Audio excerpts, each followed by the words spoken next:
a while ago that he feels the team's kind of lost its confidence, and you can see it, you can feel it. Do you sense the same thing, that there's just something that the confidence isn't there, the belief sometimes is a little wavering right now? You can describe it however you want. We just not playing great basketball, not giving ourselves any chance to, be competitive those last two games.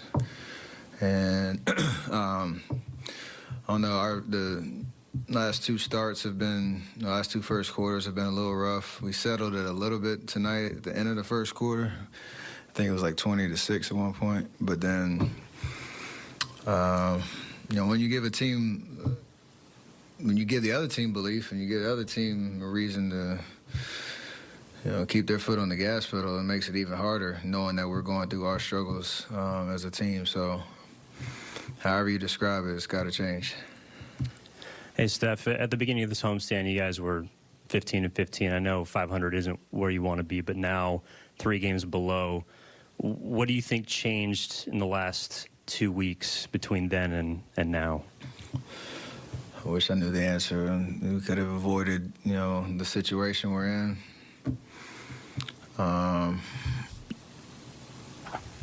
Obviously our defense has not been great, giving up way too many points, and like I said, especially first quarters, teams coming out and punching us first. So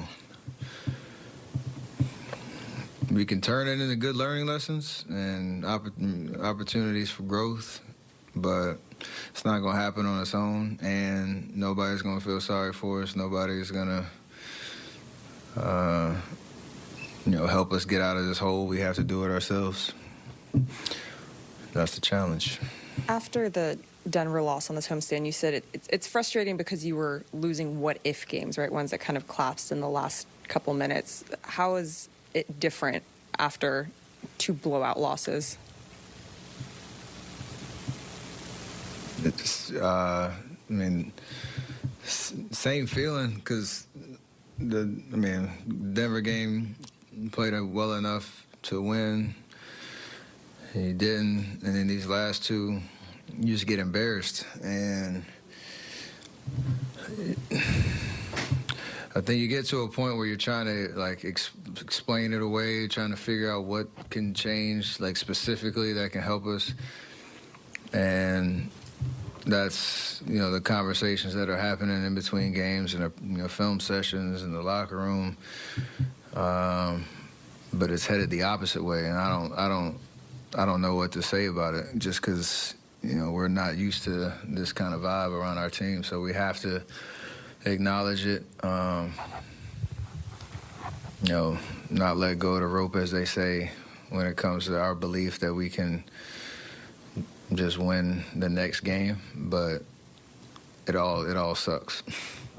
Kurt was saying how quiet it is on the court without Draymond and Chris, and you have a pretty quiet game, but moving forward until they come back, have you thought about any changes, since a lot of the younger guys look to you to close the game, and just what you're doing? I talk, it's a different voice, obviously, what Draymond does defensively as the anchor, because, not only is his IQ, his, just defensive presence overall, but he's usually the one that's behind the court and able to bark out commands.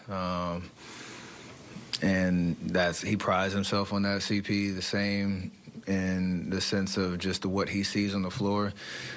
And so when we started the year, I think that was one of the things that was exciting about the roster. We had youth, and we had things that they needed to learn as we went through the year, but we had veteran presence, Draymond, CP, myself, that could loom, that could be the most vocal. And obviously when they're not on the court, it's tough to replace it. But it's, again, another challenge for the guys that are out there to try to be vocal, try to talk, help our defense stay connected, intimidate the other team maybe. That's another part of it, and we haven't done it.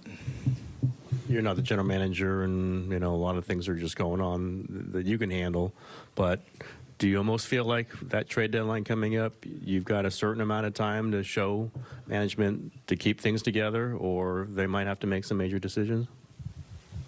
I mean, we have a standard that's pretty evident that if things stay the same, that's a definition of insanity, right?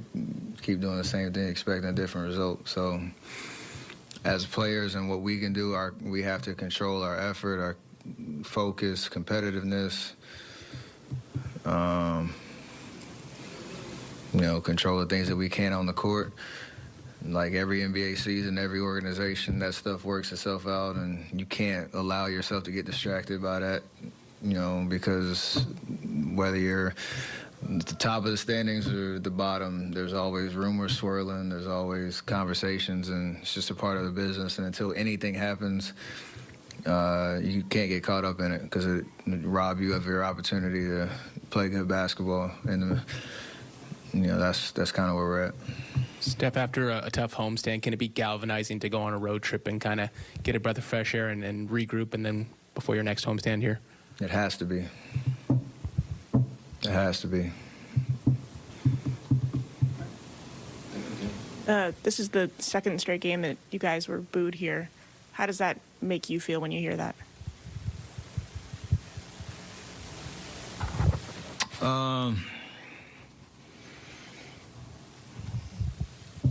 I don't even know what to say about it because I don't want to be prisoners of the moment and understand, we're obviously struggling. There's nothing to really cheer about, so opposite of cheering is booing. Might as well. I don't take it any certain type of way.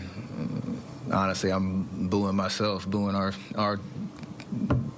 team in my head because of the way we're playing. So, it is what it is. Fans are going to react the way that they want. It's our job to, give them something to cheer about. And we have not done that.